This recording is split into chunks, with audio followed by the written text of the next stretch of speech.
Hello, I'm Matt Penridge for the South End, and I'm here today at American Coney Island downtown. It's opening day, and I'm here with the authors of this book, Coney, Detroit, published by the Wayne State University Press. And the authors are Catherine Young and Joe Grimm. Thanks for coming on. But first we are going to enjoy our lovely hot dogs, and then we'll talk after that. So stay tuned. Again, and we just enjoyed some delicious Coney dogs from American Coney Island.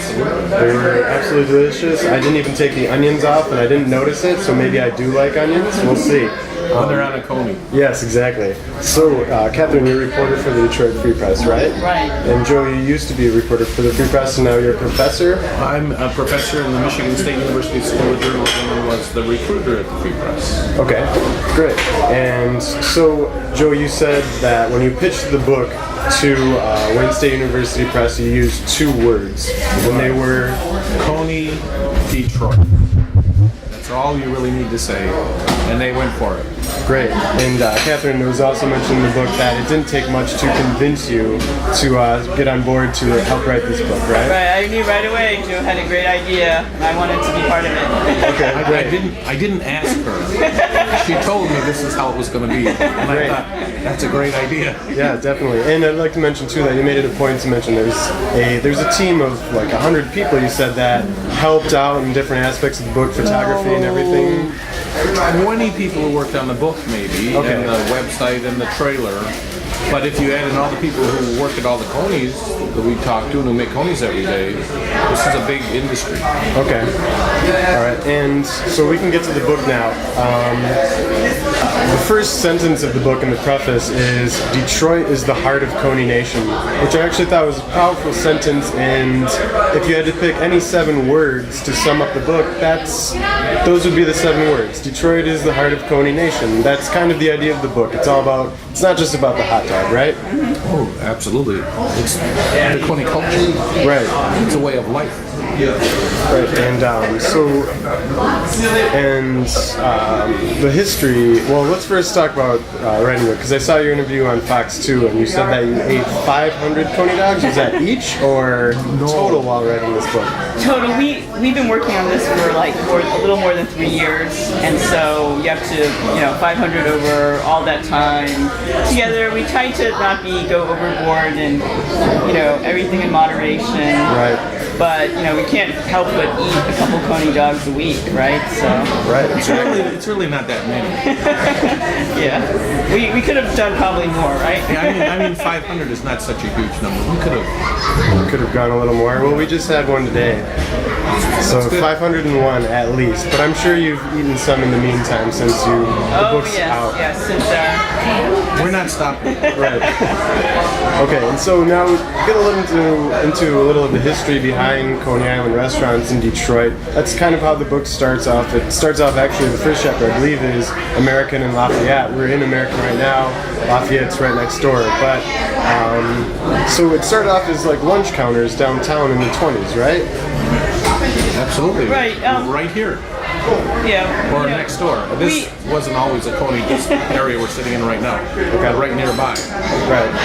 There were, in our research we discovered that there were a lot of Greek and Macedonian immigrants that when they arrived in America, somehow they created this Coney dog, hot dog concoction. And there are 2 types of Coney dogs, which we described in the book. And so a lot of these immigrants, they went out to different states, not just Michigan, other states, primarily in the eastern half of the U.S., and they started serving Coney dogs and opening Coney Islands. Great. So. And it was interesting because you noted in there in the 50s, kind of when people started to leave the city, it could have been a turning point. Maybe the Coney went under, but instead it was the opposite. The Coneys followed everybody out, and now they're everywhere. Absolutely. In the 50s, Detroit's population peaked and began to decline, and that's right when and because of freeways and shopping centers, and the Coney business just followed the freeways out to the new shopping centers. Right. Yeah, I'm not sure I've ever been to a shopping center or a strip mall that doesn't have some kind of Coney Island. I wouldn't go to one. No, me neither. So And speaking of the history, the Kuros family, am I pronouncing that right? K-E-R-O-S. That seemed to be the family that, I don't know if they necessarily started the first one, but that's the family that kind of built this culture in a sense. They made it happen. Can you talk a little about that? A lot of, they had a group of, the founders had a group of, had some nephews who actually started one of the major Coney Island chains, today Kirby's Coney Island. And they also had the founder of Lafayette, his oldest son, Tony Caros. He actually was the one who started Coney Islands and shopping malls around Metro Detroit and other parts of the state. So the Caros family, they really helped influence the spread of Coney Islands in other parts of Detroit, as well as the suburbs and outside Detroit. And there's also many employees who worked at both American and Lafayette who went on to start their own Coney Islands. So that's why they had a big influence on the growth of the Coney business. Right, yes. There's one story in the book about Chuck Kuros, who went back to Greece in the 60s, I believe, and in a big limo that didn't fit on the road. And he was going to visit his brother, and his brother didn't understand how he made the money. There was Coney dogs. So it was pretty interesting. Yeah, he didn't even know what, Leo Stasnopoulos didn't know what Coney dogs were. So right. It was kind of fun. Right, and that's part of the book. There's a lot of stories like that, really interesting stories and things like that. So we are here at American Coney Island, as I mentioned. Lafayette's next door. Can you tell us a little about the history of those two? They started actually with the same recipe, right? Or the same chili sauce. Right, it was two brothers that really started it, and originally it was called Lafayette. I mean, there was Lafayette Coney Island was the name they used, and it was here where American is.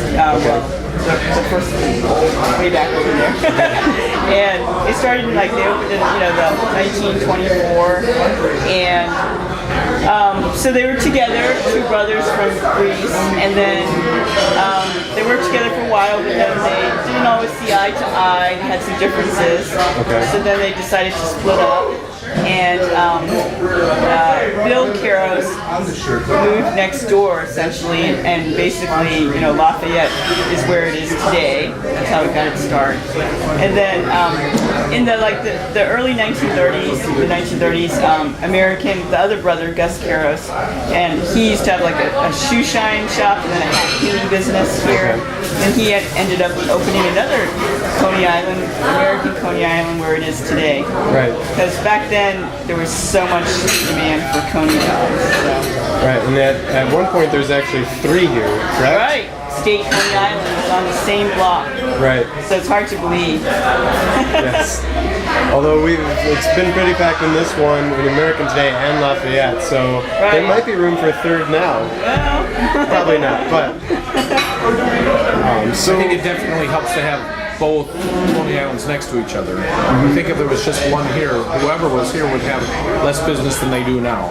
Okay. As people know, well, let's go down to the Coney Islands. Right. And it's definitely like a cultural icon, these two here. Right, and today the Coney dogs are different, they taste different. Lafayette has the beefier chili, whereas American's a little spicier, so there's just the differences in the taste. And speaking of the dogs, you mentioned 4 keys in the book: the steamed buns, the hand-chopped onions, the natural casings, and of course the chili sauce, which I was surprised to read that actually a lot of places in Michigan use Nationals chili, and they spice it up a bit. They kind of make it their own.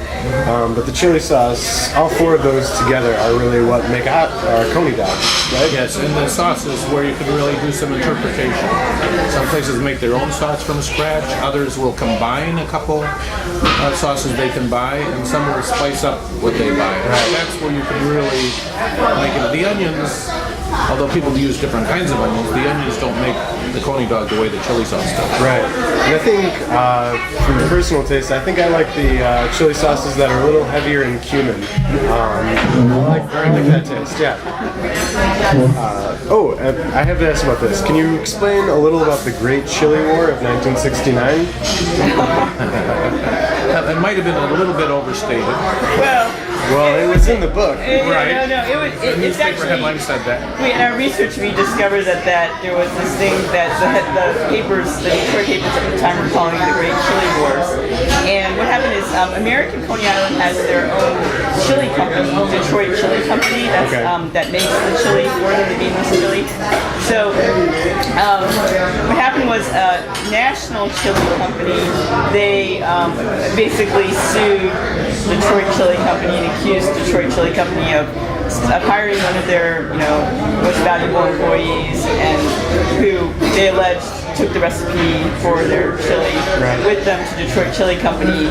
So it kind of shows you how competitive things were. I can imagine. It's still competitive, and so it was just this kind of strange chili lawsuit out there, and so And we might remember that at the time, there were two newspapers, the Detroit News and the Detroit Free Press, both of them eager to make bigger headlines than the other guys. Of course. So they might have blown this chili war up pretty big to try to sell some newspapers. Yeah, but it was real. I mean, there really was a lawsuit, and they ended up settling it, and nobody lost a lot of money from it, and it's just one of those kind of strange stories, maybe only in Detroit. Yeah.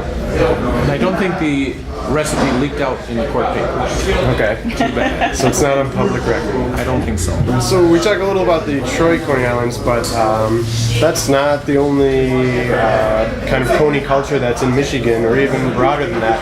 But specifically, like Flint, they have their own Coney culture, and they kind of have their own dog. Although you said the line was starting to blur a little between the two styles. But No, the line that's blurring is the geographic line between Flint and Detroit, that they're distinctive. But if you get into the middle lands, you might need to sell both kinds of conies. And some restaurants do have both on the menu, but they are distinct from each other. So what's blurring is the distribution area, not the particular conies. Yeah, the Flint Coney dog is alive and well. It's not going to morph into a Detroit style Coney dog. what makes a Flint Coney dog? Sure, it's like basically you still have the grilled Cajun hot dog in a steamed bun with mustard and chopped onions, but they use kind of a what they call a meat topping. So it's not a chili, it's not a beanless chili, and it's kind of like dry ground beef with spices added to it. So it's drier than what the sauce that you have on the Detroit chili Coney dog. Great. And what's the farthest place you travel to outside of the state to get a Coney? Oh, well. Which is farther, Las Vegas or St. Petersburg, Florida? I think Vegas. You had Coney dogs in California. I've had hot dogs. I wouldn't. You're not a Coney in California. There is a good Coney Island in California now. Yeah. Okay. We've been as far as the Las Vegas and south. I've had them in Houston, Texas. We've had them in St. Petersburg, Florida. Okay. Great. Speaking about a state, I showed you a picture earlier of a Coney dog that my cousin Jeff made for some people down in Virginia where he lives. Nice looking Coney dog. Nice looking. He'll be happy to hear that. Everybody enjoyed it there too. Congratulations to Jeff. All right, thank you. Well, thank you on behalf of Jeff. And so you mentioned that in your book, though, that I know that when he comes into town, we'll at least go to a Coney Island once to get a Coney dog. He will get one. And so you mentioned that in your book. There's other people who do that. There are. A lot of people do. flying home for Thanksgiving or Christmas, and they're visiting family here in Detroit. They'll just go straight from the airport to a Coney Island before they even go home. Okay. That's how serious it is. Right. All right. Well, I think we are getting close to wrapping it up, but why don't you tell us about the book? The proceeds are going to a good cause. Can you tell us a little about that? Excellent. Yes, all the royalties that would go to the authors and the 12 photographers who worked on the book are going to the Gleaners Community Food Bank of Southeast Michigan. Okay. And we just thought it would be a great way to help people out who need something to eat. And if you can buy a book and enjoy reading about Coney's while you're helping somebody else get something to eat, that's a great thing to do. Okay. And where can they get a book? Sure, they can get it at Barnes & Noble bookstores in Metro Detroit, as well as other local bookstores. Also Amazon.com, BN.com, Barnes & Noble. Wayne State University Press's website, of course, wsupress.wayne.edu. Okay. And we connect to all those things on a website we have called ConeyDetroit.com. Okay, great. To help make it easy. All right, and I think we're going to step over to Lafayette and enjoy one more Coney dog and say our goodbyes from there, if that sounds good. That's great. All right, thank you. Thank you. Well, Lafayette was a little crowded, so Catherine ordered a Coney to go instead. I'd like to thank the authors of Coney Detroit, Catherine Young and Joe Grimm, for their time. And as always, this was Matt Penridge for The South End.